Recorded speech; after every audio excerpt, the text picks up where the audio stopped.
जय हिंद साथियों, आप सभी का स्टडी विद मराव चैनल पर हार्दिक स्वागत है, अभिनंदन है। आज के इस वीडियो में हम डिस्कस करने वाले हैं SSC GK GS practice set 1 की। मैं सबसे बड़ी बात आपको बता देना चाहता हूं बेटा, एसएससी से रिलेटेड जितनी भी परीक्षाएं हैं जो एसएससी ऑर्गेनाइज करवाता है उसमें ये प्रश्न कहीं ना कहीं आए हैं। इसलिए सबसे बड़ी बात है, ये वही प्रश्न मैं आपको कराने वाला हूं और आगे सीरीज में भी कराता रहूँगा जो आपकी एसएससी की ही परीक्षाओं में आए हैं। तो प्लस पॉइंट तो यही है, ठीक है। तो पहले नंबर का प्रैक्टिस सेट है और आपके टोटल नंबर आप जो क्वेश्चन है वो प्रागैतिहासिक काल और हड़प्पा सभ्यता पर रिलेटेड होने वाले हैं, हड़प्पा सभ्यता पर आधारित होने वाले हैं, ठीक है। चलिए सेशन की शुरुआत करते हैं। पहला प्रश्न है कि इतिहास की आरंभिक काल को निम्नलिखित में से क्या कहा जाता है। इतिहास का जो आरंभिक काल है उसे किस नाम से जाना जाता है? क्या उसे पुरापाषाण बोलते हैं, मध्यपाषाण, लघुपाषाण काल या फिर नवपाषाण काल? तो बेटा आरंभिक की बात कर रहा है, शुरुआत की बात कर रहा है, तो इसका राइट आंसर है पुरापाषाण काल। ऑप्शन नंबर ए यहाँ पर आपका बिल्कुल राइट है। तो इतिहास का जो आरंभिक काल है ना उसे पुरापाषाण काल के नाम से जाना जाता है। आप जानते हो पाषाण काल को आपके 3 भागों में बांटा गया है, एक पुरापाषाण काल है, दूसरा मध्यपाषाण काल है, तीसरा नवपाषाण काल है, ठीक है। ये ऑलरेडी आपके एसएससी की परीक्षा में आया हुआ है, आप आराम से देखते हुए चल सकते हैं और समझते हुए भी चलिएगा, ठीक है, क्योंकि शानदार वीडियो है, शानदार सेशन है, आपके परीक्षा के पॉइंट ऑफ व्यू से बहुत ही महत्वपूर्ण है। चलिए कुछ एक्सप्लेन कर देता हूँ यहाँ पर। बेटा जिस काल का कोई लिखित साक्ष्य नहीं मिलता, मतलब वह टाइम पीरियड जिसका कोई लिखित विवरण हमारे पास नहीं होता है, ठीक है, उसे हम प्रागैतिहासिक काल के नाम से संबोधित करते हैं, उसे प्रागैतिहासिक काल के नाम से जाना जाता है। प्रागैतिहासिक काल के अंतर्गत ही आपका जो है पाषाणकालीन सभ्यता आती है। और एक्चुअली में क्या होता है ना, उपकरण जो है तरह तरह के होते हैं, अलग अलग भिन्नता के होते हैं। इस आधार पर जो आपके पाषाण काल की संस्कृति है इसे 3 चरणों में बांटा गया है, जो कि मैंने अभी आपको बताया था कि पुरापाषाण काल, मध्यपाषाण काल और नवपाषाण काल, ठीक है।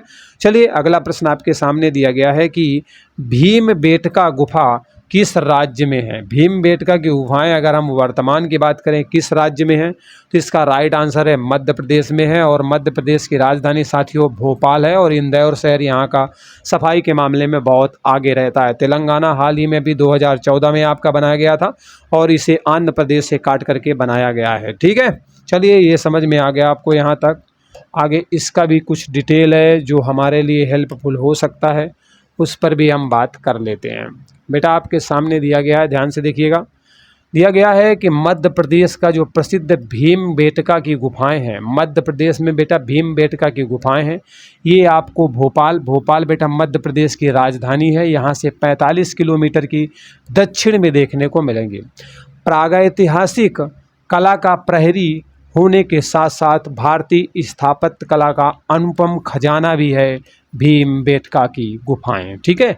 अगला प्रश्न है कि किस काल को या फिर कह सकते हैं किस युग को पत्थर के औजार सबसे पहले पाए गए, मतलब कह रहे किस युग में या किस टाइम पीरियड में पत्थर के औजार सबसे पहले पाए जाते हैं, ये आपसे पूछ रहा है। तो राइट आंसर है नवपाषाण काल या फिर पुरापाषाण काल या फिर लघु या फिर मध्य। तो राइट आंसर इसका बेटा है पुरापाषाण काल में सबसे पहले कहीं ना कहीं पत्थर के औजार देखने को मिलते हैं। ये भी आपके मैट्रिक स्तरीय परीक्षा में ऑलरेडी प्रश्न आया हुआ है, ठीक है। चलिए अगला प्रश्न देखते हैं। अब पहले इसका डिटेल कर लें फिर अगले में चलते हैं।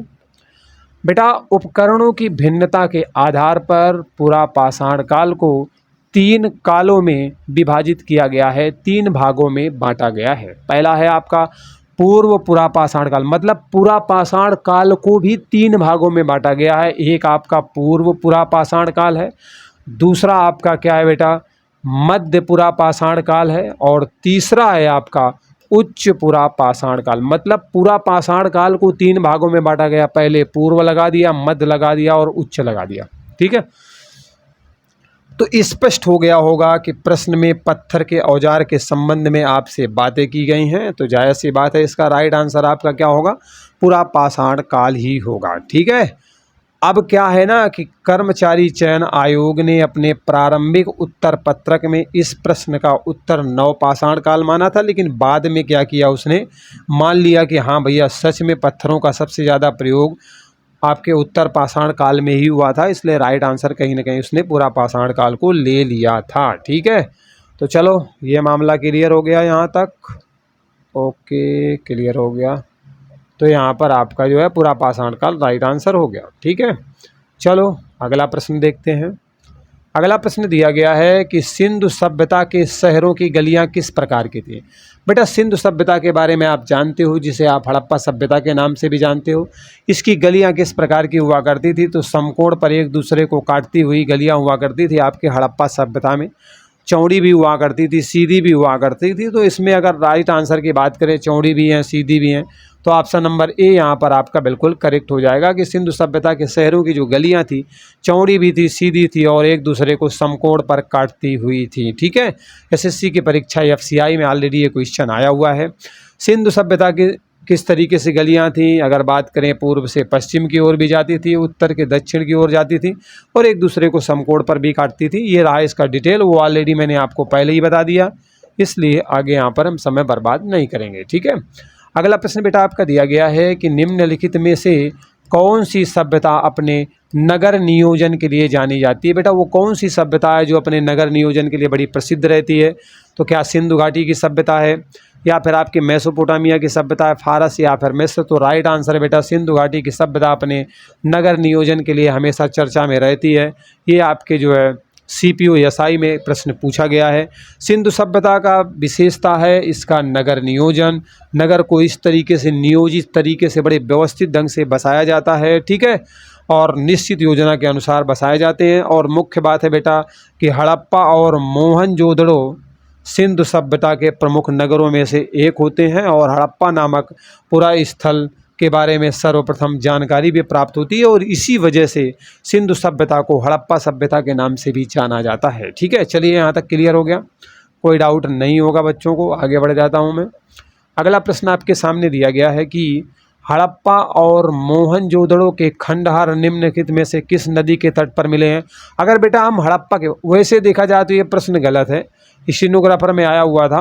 अगर वास्तविकता की बात करें तो यहाँ पर ये मोहनजोदड़ो या तो नहीं होना चाहिए या तो फिर ऑप्शन में उसको इस तरीके से देना चाहिए था। ठीक है, तो अगर बात करें हड़प्पा, हड़प्पा तो आपके रावी नदी के किनारे है, तो अगर हड़प्पा केवल दिया गया होता तो आपका ऑप्शन नंबर ए क्या होता है, यहाँ पर आपका करेक्ट हो जाता।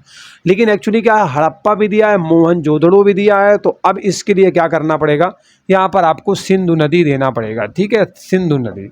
अगर हम यहाँ पर रावी नदी सिंधु नदी दोनों दे दें तो हड़प्पा रावी किनारे हो जाएगा, मोहनजोदड़ो सिंधु के, तो ऑप्शन नंबर ए यहाँ पर करेक्ट हो जाएगा। इस तरीके से सही हो जाएगा। वैसे यहाँ पर तारांकित रहा है, मतलब संदेह की अवस्थाएं रही हैं, नंबर सबको दिए गए होंगे, लेकिन यहाँ पर अगर वास्तविकता की बात करें तो रावी नदी के किनारे हड़प्पा है, मोहनजोदड़ो सिंधु नदी के किनारे, ये ऑप्शन में होने चाहिए थे। ठीक है, चलिए ये डाउट मैंने यहाँ पर आपके क्लियर कर दिए हैं। जो जहाँ तक ज़रूरत होगी मैं आपको समझाता हुआ चलूँगा, सारे डाउट को मैं स्पष्ट करते हुए चलूँगा। ठीक है, अगला क्वेश्चन बेटा आपके सामने दिया गया है कि सिंधु घाटी सभ्यता के निम्नलिखित स्थानों में से कौन स्थान सिंधु नदी के किनारे पर स्थित था। अभी अभी आपका प्रश्न बिल्कुल आया हुआ है कि मोहनजोदड़ो आपका सिंधु नदी के किनारे स्थित था और हड़प्पा आपके रावी नदी के किनारे स्थित था। सो ऑप्शन नंबर बी यहाँ पर आपका राइट आंसर हो जाएगा। अगर बात करें मोहनजोदड़ो के बेटा वर्तमान स्थिति की, तो ये आपको इसके अगर ध्वंसावशेष चाहिए या इसके अवशेष आपको अगर कहीं मिलेंगे तो पाकिस्तान के सिंध प्रांत के लरकाना ज़िले के आसपास जो है आपको देखने को मिलेंगे। ठीक है, यहाँ पर क्या था, जो मोहनजोदड़ो था यहाँ पर सबके पास ज़्यादातर मोस्टली लोगों के पास खुद के कुएँ हुआ करते थे, स्नानागार वगैरह हुआ करते थे, पानी के लिए नालियाँ वगैरह की व्यवस्था भी कहीं ना कहीं यहाँ पर मोहनजोदड़ो में देखने को मिलती है। बड़ा महत्वपूर्ण है मोहनजोदड़ो और हड़प्पा, इसी के नाम पर ही पूरी सभ्यता का नाम भी रख दिया गया था। So most important. ठीक है, चलो बढ़ते हैं आगे। अगला प्रश्न बेटा आपके सामने है कि मोहनजोदड़ो का स्थानीय नाम क्या है। बेटा मोहनजोदड़ो का जो स्थानीय नाम है वो मृतकों का टीला है। क्या नाम है बेटा, मृतकों का टीला मोहनजोदड़ो का स्थानीय नाम है। आपके ऑप्शन नंबर सी में दिया गया है। So right answer option number C है। ऑप्शन नंबर सी यहाँ पर आपका बिल्कुल राइट आंसर है। ठीक है, अगर और विस्तार की हम बात करें तो आप यहाँ पर नीचे देख सकते हो कि जो मोहनजोदड़ो है इसके बारे में दिया गया है कि सिंधी भाषा में इसका अर्थ क्या है।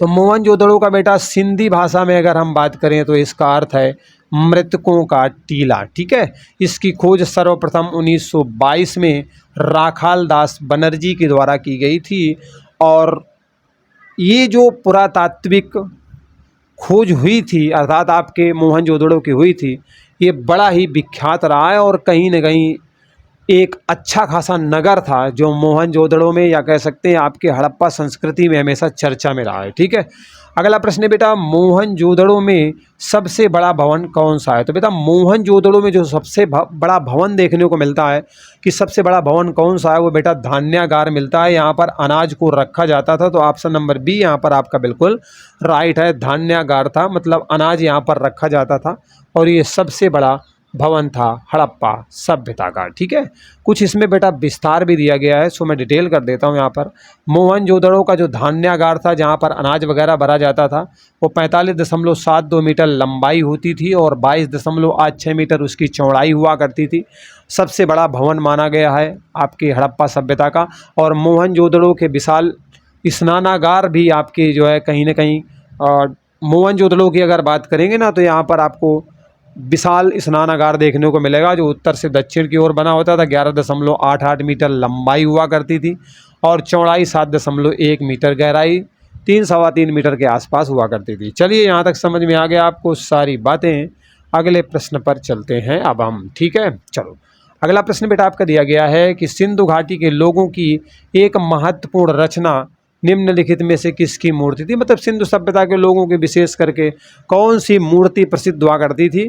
तो इसका राइट आंसर बेटा नृत्य करती हुई बालिका या नृत्य करती हुई महिला, कुछ भी इस तरीके से ऑप्शन मिले वही आपका राइट आंसर है। ठीक है, तो मूर्ति मिली थी और कांसे से ये निर्मित थी और मूर्ति मोहनजोदड़ो से कहाँ से प्राप्त होती बेटा? मोहनजोदड़ो से यह मूर्ति प्राप्त होती है। ठीक है, चलिए अगला प्रश्न आपके सामने है। प्रश्न दिया गया है कि निम्नलिखित में से कौन सिंधु घाटी सभ्यता का एक बंदरगाह शहर माना जाता था? बंदरगाह के लिए बेटा लोथल बहुत प्रसिद्ध रहा है आपके सिंधु सभ्यता में और वर्तमान में अगर हम लोथल की बात करें तो ये आपको गुजरात राज्य में देखने को मिलेगा। बंदरगाह में था और सबसे ज़्यादा हड़प्पा सभ्यता के अगर स्थलों की हम बात करें तो कहीं ना कहीं गुजरात से ही हमें प्राप्त हुए हैं। सो मोस्ट इंपॉर्टेंट है, बहुत प्रश्न परीक्षा में पूछा जाता है। लोथल और अहमदाबाद गुजरात जिले में भोगवा नदी के किनारे जो है स्थित होते हैं और 1955 तथा 1962 के मध्य में एस आर राव के निर्देशन में यहाँ की खुदाई का कार्य संपन्न करवाया जाता है। ठीक, चलो ये बात आपको समझ में इस प्रश्न के साथ आ गई। जो महत्वपूर्ण बातें थी वो मैंने आपको यहाँ पर बता दी। ठीक है, अगला प्रश्न बेटा आपके सामने दिया गया है कि सिंधु घाटी सभ्यता में कालीबंगा, कालीबंगा का अर्थ बेटा क्या है? काली चूड़ियाँ हैं। ठीक है, इसका अर्थ क्या है? काली चूड़ियाँ इसका अर्थ है। ठीक है, काली चूड़ियाँ इसका अर्थ है, ये हटा लो यहाँ से, काली चूड़ियाँ इसका अर्थ है। कालीबंगा का आपसे पूछा गया है कि किसके लिए प्रसिद्ध था? तो ये जो कालीबंगा स्थान था ना, ये बेटा आपके मिट्टी के बर्तनों के लिए प्रसिद्ध हुआ करता था। वैसे तो विशेष करके अगर हम बात करें तो चूड़ियों के लिए प्रसिद्ध था और इसका अर्थ काली चूड़ियाँ भी है, लेकिन मिट्टी के पात्र भी यहाँ पर बनते थे अकॉर्डिंग टू ऑप्शन, क्योंकि यहाँ पर चूड़ियों के बारे में नहीं बताया गया। ठीक, ये बात यहाँ पर आपको समझ में आ गई, क्लियर हो गया। आगे बढ़ जाते हैं और इसका कुछ डिटेल भी आप देख सकते हैं कि एक्चुअली में कालीबंगा स्थान आपको कहाँ पर मिलेगा। तो कालीबंगा नामक स्थान सैंधवकालीन सभ्यता का एक पूरा स्थल हुआ करता है और ये राजस्थान में आपको देखने को मिलेगा। राजस्थान राज्य के हनुमानगढ़ जिले में देखने को मिलेगा कालीबंगा नामक स्थान और यहाँ पर मिट्टी के पात्र भी मिलते थे और चूड़ियों के कारखाने वगैरह भी यहाँ पर देखने को मिलते थे। अगला प्रश्न दिया गया है कि सिंधु अर्थव्यवस्था की सबसे बड़ी ताकत क्या हुआ करती थी? बेटा सिंधु अर्थव्यवस्था की जो सबसे बड़ी ताकत थी ना, वो व्यापार हुआ करता था और ऐसा बताया जाता था कि जो सिंधु सभ्यता का जो शासन था वो कहीं ना कहीं वणिक वर्ग के हाथों में था। मोस्टली व्यापार पर ये लोग फोकस करते थे। तो राइट आंसर यहाँ पर क्या हो जाएगा बेटा? ऑप्शन नंबर बी आपका बिल्कुल करेक्ट हो जाएगा। सारे के सारे क्वेश्चन ऑलरेडी आपकी एसएससी की परीक्षाओं में आए हुए हैं। सो मोस्ट इंपॉर्टेंट डिटेल देख लें। सिंधु सभ्यता एक व्यापारिक एवं नगरीय सभ्यता के अंतर्गत आती है और व्यापार यहाँ पर चरम पर था, या कुल मिलाकर व्यापार की यहाँ पर प्रधानता देखने को मिलती है। सिंधु अर्थव्यवस्था की ताकत सबसे ज़्यादा किस पर थी? तो व्यापार पर भी आधारित हुआ करती थी और इसके अलावा कृषि भी कहीं ना कहीं होता था, पशुपालन भी होता था, क्योंकि खाएंगे क्या भाई, अन्न ही खाएंगे, अनाज ही खाएंगे, तो कृषि और पशुपालन भी था। लेकिन मोस्टली जो पावर थी ना वो कहीं ना कहीं व्यापार पर आधारित थी और दूसरी बात तो वणिक वर्ग के हाथों में कहीं ना कहीं यहाँ का शासन भी था।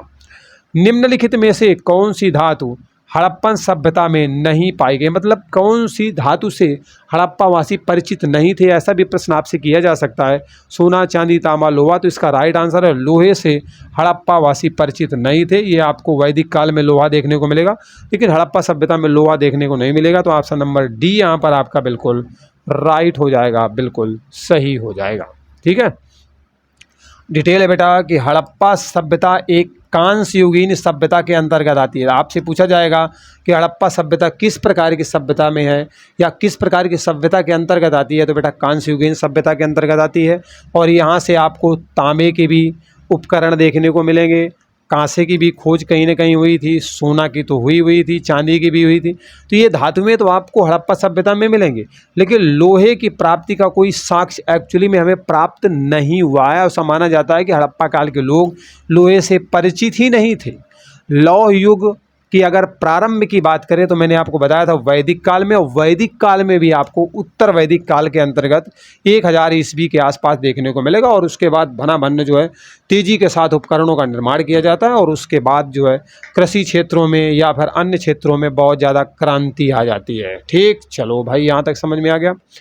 अगला प्रश्न है कि सुरतोगुई सिंधु घाटी सभ्यता किस देश में है। तो बेटा सुरतोगुई नामक जो स्थान है वो आपको कहाँ पर देखने को मिलेगा, तो ये वर्तमान में आपको अफ़गानिस्तान में देखने को मिलेगा। ठीक है, कहाँ पर मिलेगा बेटा, अफ़गानिस्तान में मिलेगा। अगर हम बात करें सुरतोगुई की, ये स्थान भी आपको अफ़गानिस्तान में मिलेगा। और जो मुंडीगाक नामक स्थान है ये भी आपको अफ़गानिस्तान में ही देखने को मिलेगा। और ये सिंधु सभ्यता से रिलेटेड ही पूरा स्थल है, जो आज आपको वर्तमान में अगर जाओगे ना तो अफ़गानिस्तान में ही देखने को मिलेंगे। ठीक है, चलिए अब हम जीएस पॉइंटर के फॉर्मेट में फटाफट प्रश्नों को कवर करते हैं, मतलब क्वेश्चन आंसर के फार्म में क्वेश्चन का रिवीजन करते हैं और इसी से रिलेटेड प्रश्न होंगे आपके। और जो प्रश्न है वो कुछ तो रिवीजन होगा कुछ का, और कुछ आपको नए टाइप के प्रश्न मिलेंगे। चलिए शुरुआत करते हैं।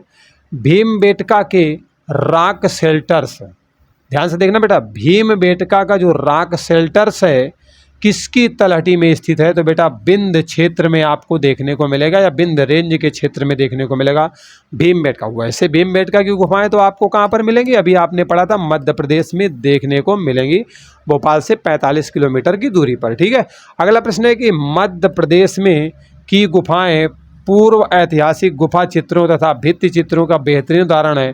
इसका राइट आंसर भी है भीमबेटका। ठीक है, अगला सवाल है बेटा कि भीमबेटका घुमा घुमा के जितने प्रश्न बन सकते हैं सब पास में ही रखे गए हैं के लिए प्रसिद्ध है, तो गुफा शैल चित्र के, गुफा में विभिन्न प्रकार के चित्र बनाए गए, इसके लिए भीमबेटका की गुफाएं जानी जाती हैं।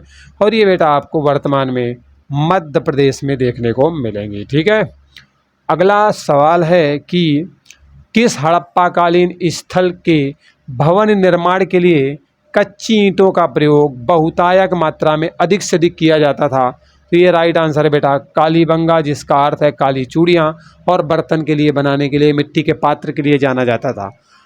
किस नवपाषाणिक स्थल से गर्त निवास, मतलब गड्ढा पर निवास करना, मतलब नहीं भूइधरा वगैरह बना लेते हैं, के प्रमाण प्राप्त हुए, तो बुर्ज होम से गर्तावास के साक्ष्य मिले हैं, गड्ढा घर के साक्ष्य प्राप्त हुए हैं।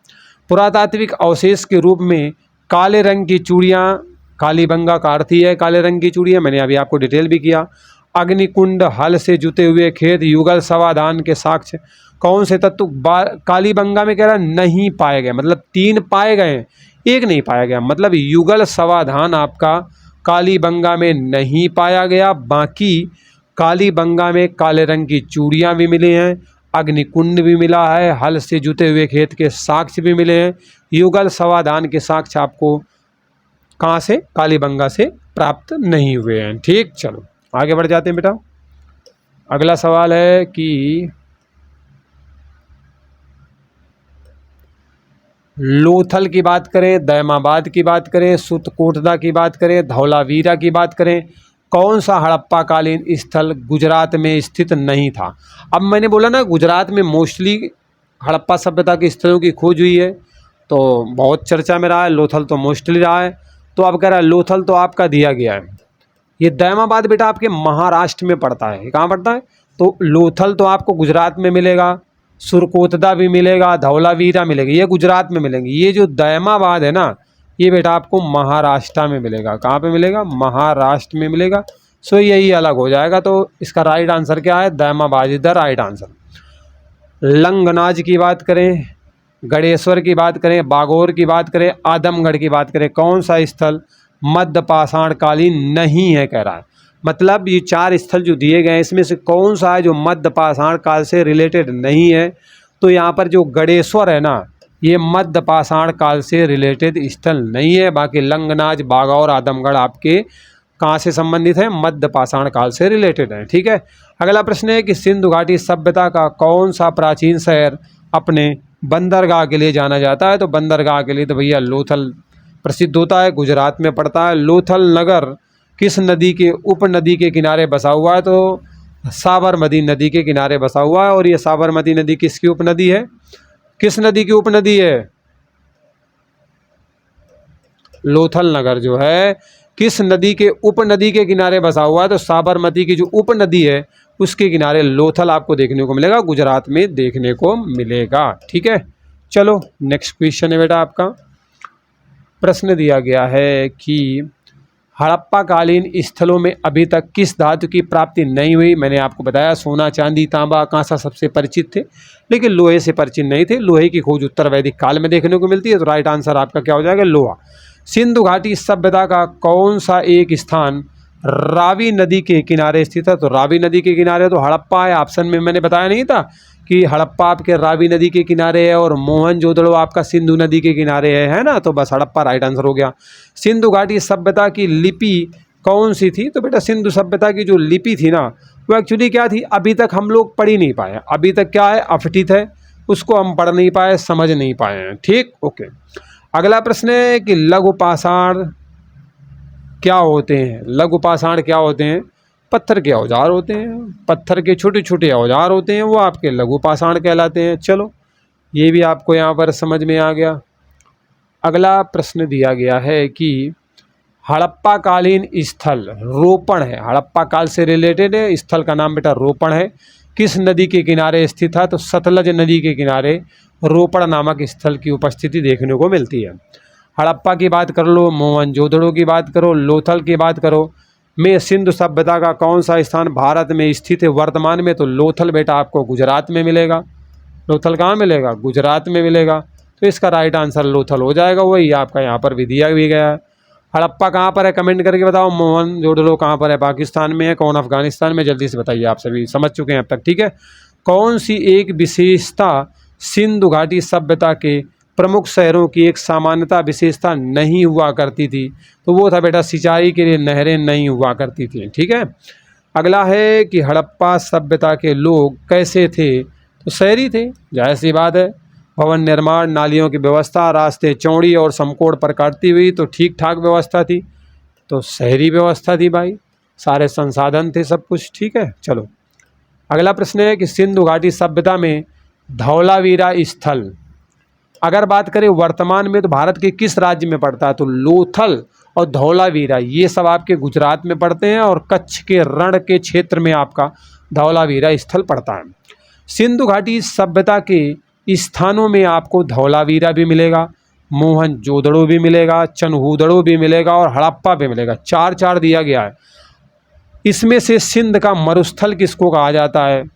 तो सिंध का मरुस्थल बेटा मोहनजोदड़ो को कहा जाता है। और मोहनजोदड़ो का सिंधी भाषा में अर्थ भी मृतकों का टीला है ना, इसलिए इसे सिंध का मरुस्थल भी आपके मोहनजोदड़ो को कहा जाता है। ठीक है। चलो यहाँ तक समझ में आया। सिंधु घाटी सभ्यता का कौन सा एक स्थान लूनी नदी के किनारे स्थित है? तो धौलावीरा स्थित है और ये आपके गुजरात में ही पड़ता है। ओके।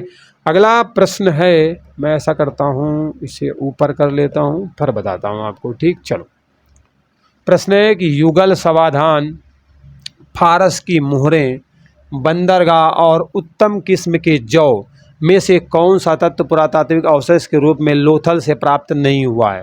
तो लोथल से कौन सा तत्व है जो 4 ऑप्शन दिए गए हैं इनमें से प्राप्त नहीं हुआ? तो उत्तम किस्म के जौ आपके लोथल गुजरात से प्राप्त नहीं हुए हैं। बाकी युगल समाधान भी आपको लोथल से देखने को मिलेगा, फारस के मोरे भी, बंदरगाह भी यहाँ पर देखने को मिलेगा। अगर हम बात करें चिरांद की या फिर मेहरगढ़, बुर्ज होम और दैमाबाद, ये 4 स्थान हैं। कौन सा स्थल नव पाषाण युग की प्राचीनतम प्रमाण को प्रस्तुत करने का काम करते हैं? तो इसका राइट आंसर है Mehrgarh is the right answer. ये कहीं ना कहीं नव पाषाण युग से रिलेटेड है और उसकी प्राचीनता को प्रमाणित करने का काम करता है।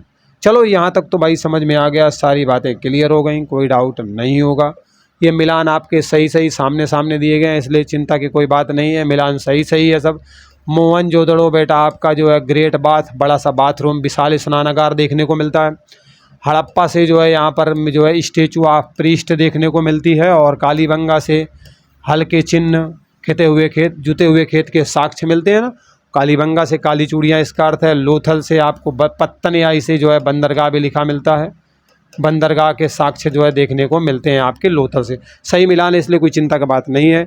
मोहनजोदड़ो में सबसे बड़ी इमारत कौन सी है? तो मोहनजोदड़ो की जो सबसे बड़ी इमारत थी बेटा वो ग्रेट ग्रेनरी थी।